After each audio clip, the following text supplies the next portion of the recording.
여러분, 지금 보시는 이 차, 아니, 이 고철 덩어리를 한번 봐주세요. 바퀴는 자전거처럼 가늘고 엔진은 노출되어 있으며 마력은 고작 0.75마력입니다. 요즘 나오는 전동 킥보드보다도 약하죠. 그런데 말입니다. 만약 제가 이 기계가 인류 역사상 가장 위대한 발명품이며 오늘날 여러분이 타는 억대 S클래스부터 테슬라, 심지어 저 우주로 날아가는 로켓의 조상이라고 말한다면 믿으시겠어요? 1886년 1월 29일. 이날은 단순히 자동차가 발명된 날이 아닙니다. 인류가 수만 년 동안 의존해온 근육의 시대를 끝내고 폭발의 시대를 선언한 지구의 물리적 거리를 완전히 재편한 날이에요. 하지만 이 기적 같은 시작 뒤에는 파산 직전에 발명가가 겪은 비참한 굴욕과 그의 아내가 목숨을 걸고 떠난 가출 사건, 그리고 당시엔 쓰레기 취급받던 어느 화학물질의 반전 스토리가 숨겨져 있습니다. 오늘 영상 정말 깁니다. 하지만 장담하건대 이 영상이 끝날 때쯤 여러분은 길거리에 자동차를 보며 단순한 기계가 아닌 140년간 이어져 온 인류의 집념을 보게 될 거예요. 자동차의 창세기, 그 비밀의 문을 지금 바로 엽니다. 안녕하세요. 지식의 소용돌이입니다. 저희 채널은 단 1%의 디테일도 놓치지 않는 심층 분석을 지향하죠. 오늘 준비한 콘텐츠는 벤츠, 페이턴트 모터바겐과 내연기관의 시작 그 자체입니다.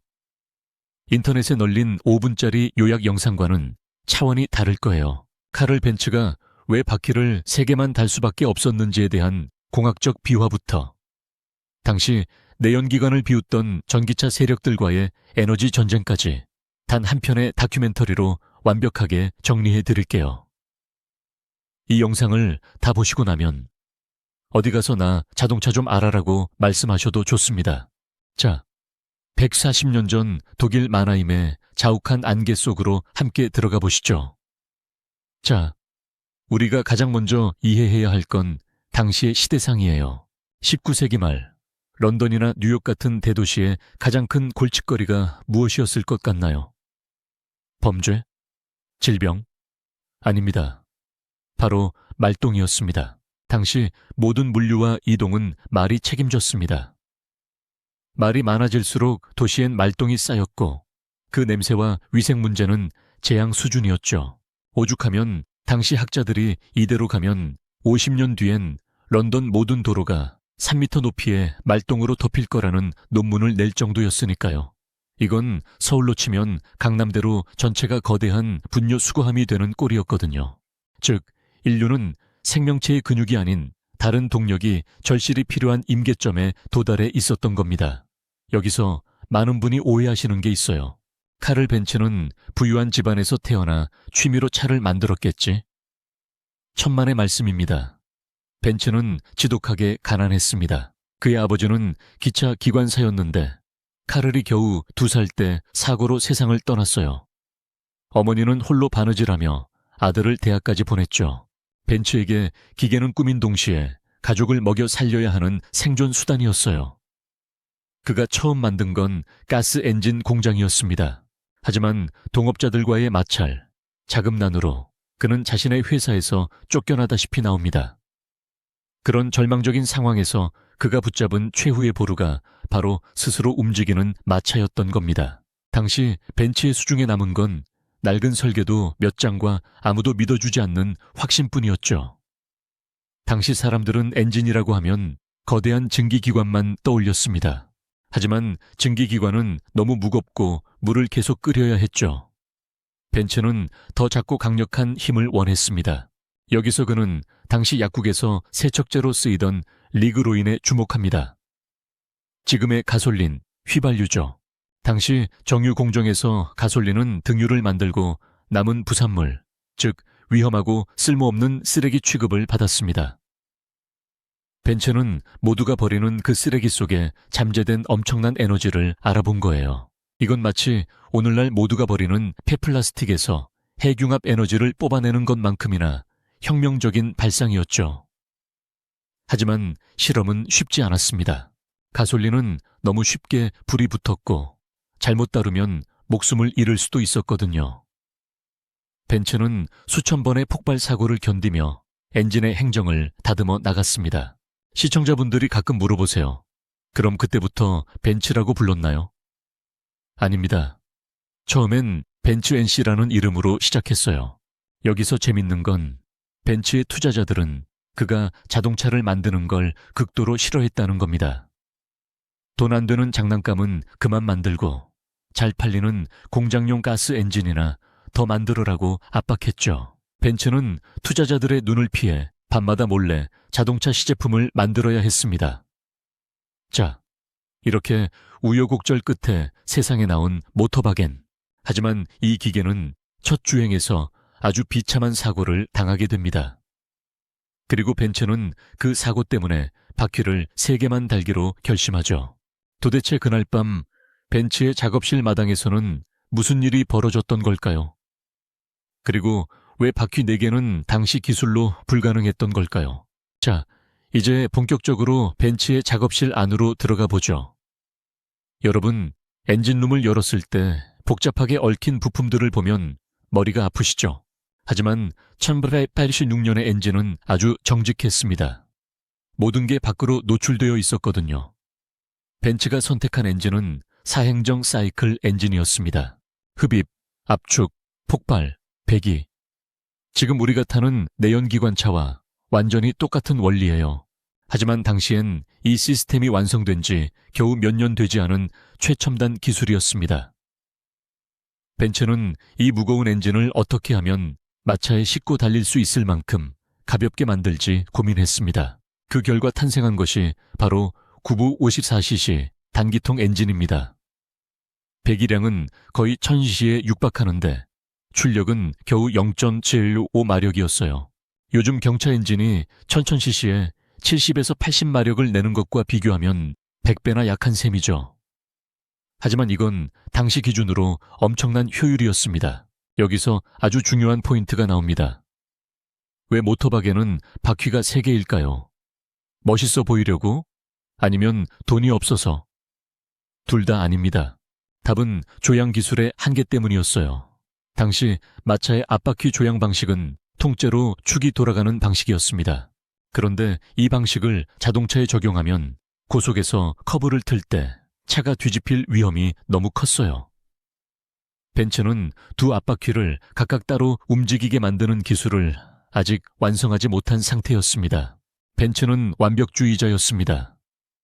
제대로 작동하지 않는 앞바퀴 2개를 다느니 확실하게 방향을 틀 수 있는 앞바퀴 하나를 달겠다. 이것이 바로 모터바겐이 3륜차가 된 진짜 이유입니다. 타협이 아니라 당시 그가 할 수 있었던 최선의 공학적 결단이었던 거죠. 엔진이 돌아가려면 연료와 공기가 섞여야 합니다. 벤츠는 여기서 또 한 번 천재성을 발휘합니다. 바로 기화기의 원형을 만든 건데요. 당시엔 연료를 엔진에 어떻게 주입해야 할지 아무도 몰랐습니다. 벤츠는 액체 상태인 가솔린 위로 공기를 통과시켜 유증기를 만드는 방식을 고안했어요. 마치 뜨거운 국물 위에서 김이 모락모락 나는 것과 비슷하죠. 그 희미한 유증기에 불을 붙여 피스톤을 밀어낸 겁니다. 하지만 문제가 있었어요. 날씨가 너무 춥거나 습하면 유증기가 잘 안 만들어지는 거예요.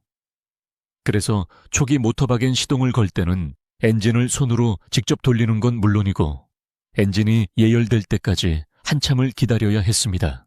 지금 우리가 버튼 하나로 시동을 거는 게 얼마나 기적 같은 일인지 느껴지시나요? 자, 여러분이 140년 전으로 돌아가 이 차에 운전석에 앉았다고 가정해 봅시다. 시동 거는 법을 알려드릴게요. 생각보다 복잡합니다. 먼저 차 뒤로 가세요. 엔진 위에 있는 거대한 수평 플라이 휠, 즉 커다란 원반을 확인합니다. 그리고 연료 밸브를 열고 기화기에 연료가 충분히 공급되는지 확인하세요.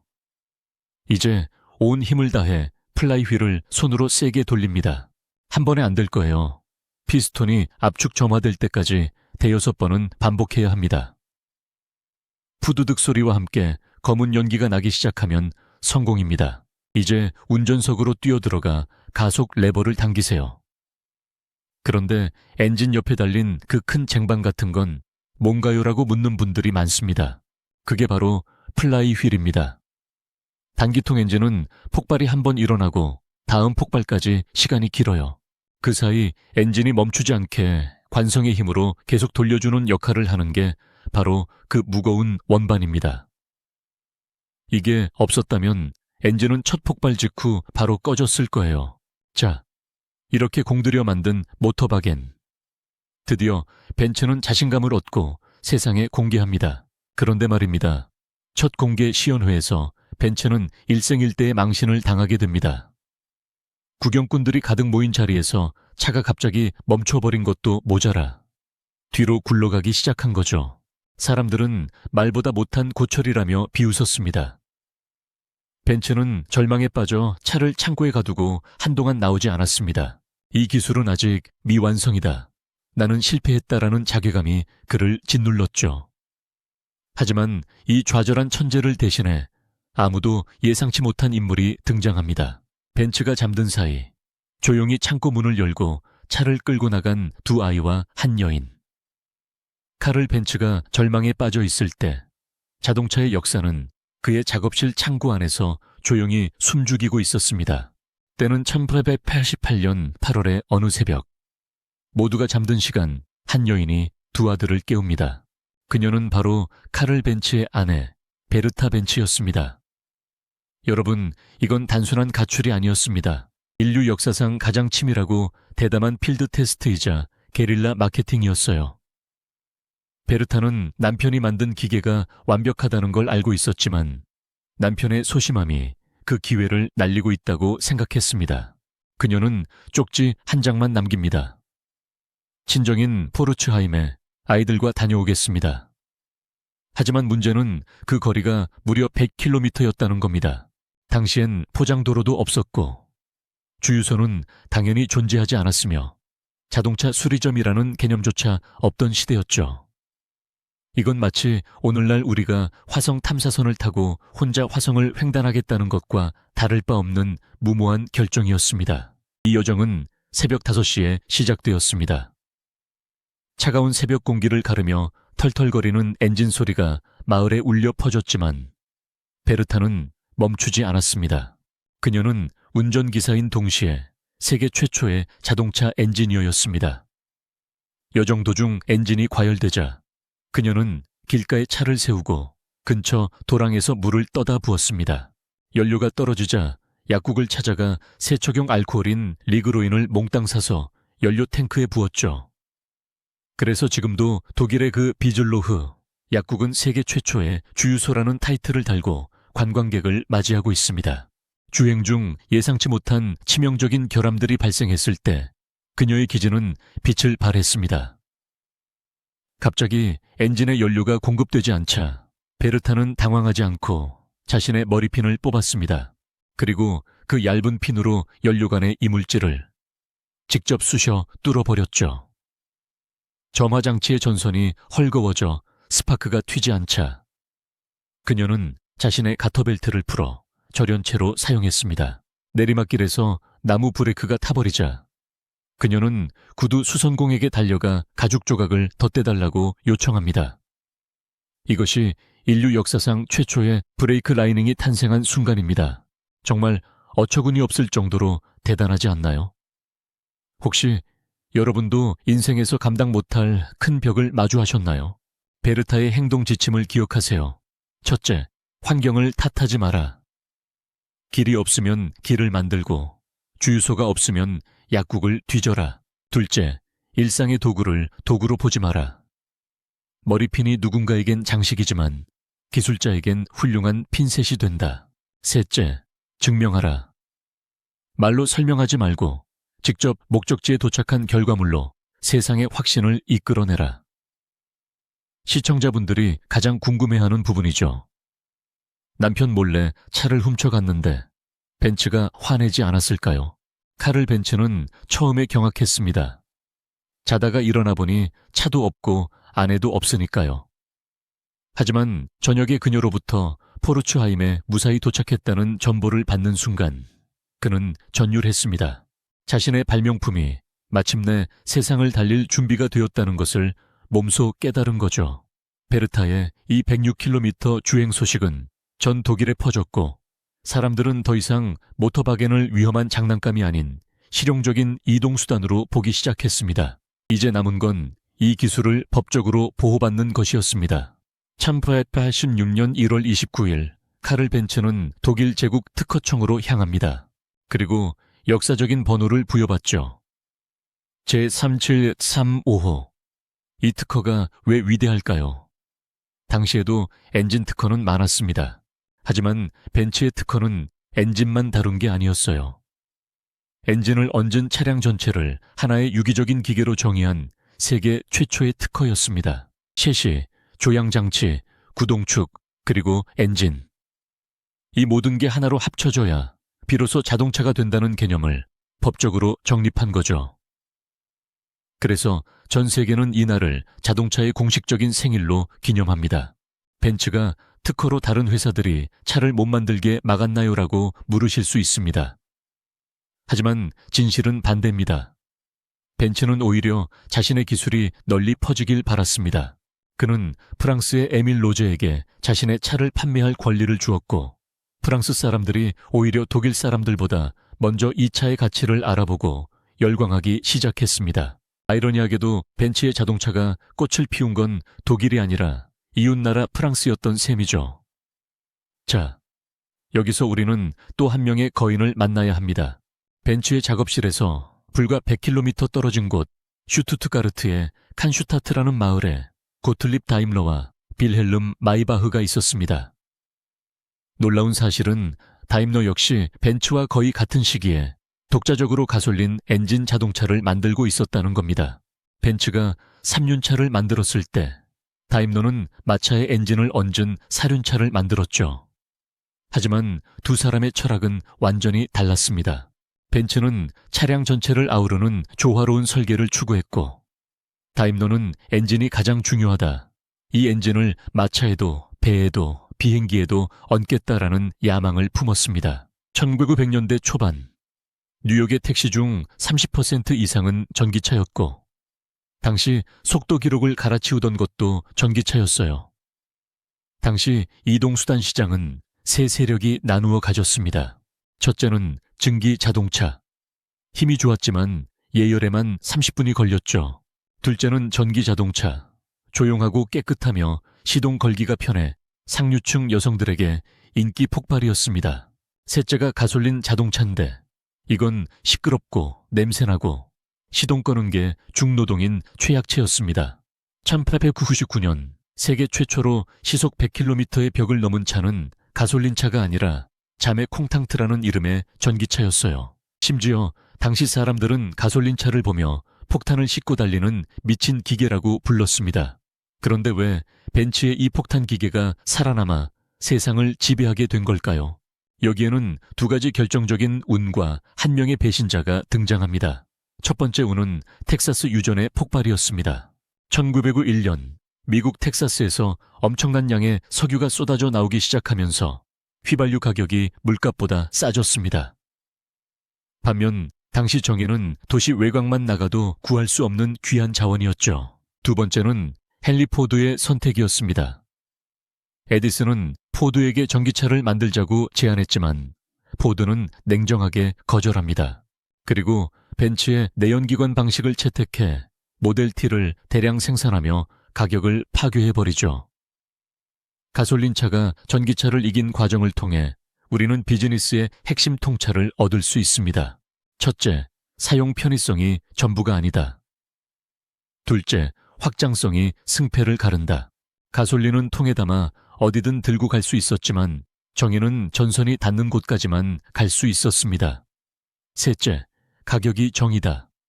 포드가 가격을 파괴하는 순간 게임은 끝났습니다. 자, 이렇게 에너지 전쟁에서 승리한 벤츠.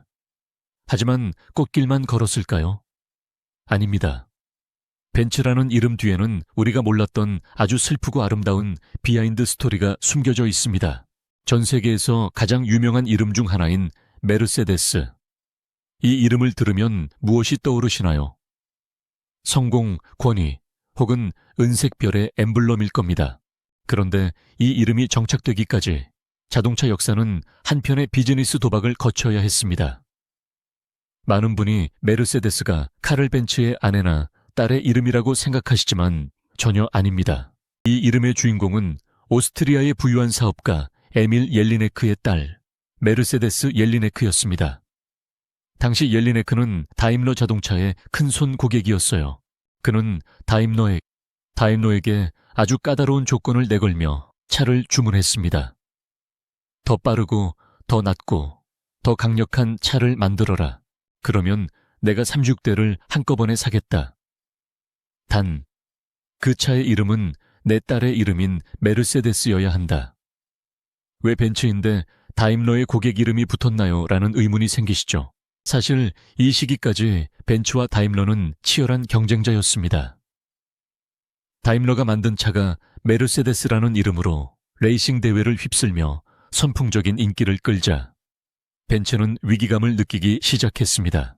벤츠는 정통공학에 집착했지만 다임러는 브랜딩과 이미지의 힘을 먼저 깨달았던 거예요. 결국 메르세데스라는 이름은 우아함과 고성능의 상징이 되었고 다임러 브랜드의 정체성을 완전히 바꿔놓았습니다. 하지만 이 두 회사를 하나로 묶은 건 낭만적인 이름이 아니라 참혹한 전쟁과 경제 대공황이었습니다. 제1차 세계대전이 끝난 후 독일 경제는 처참하게 무너졌습니다. 코인플레이션으로 돈 가치는 휴지 조각이 되었죠. 1926년 두 회사는 생존을 위해 역사적인 합병을 선언합니다. 이때 다임러의 세 갈래, 별과 벤츠의 월계수 잎이 합쳐져 우리가 아는 그 엠블럼이 탄생하게 됩니다. 여러분, 우리는 지금까지 140년 전에 삐걱거리는 3륜차 이야기를 나눴습니다. 하지만 이건 단순히 박물관에 갇힌 유물이 아니에요.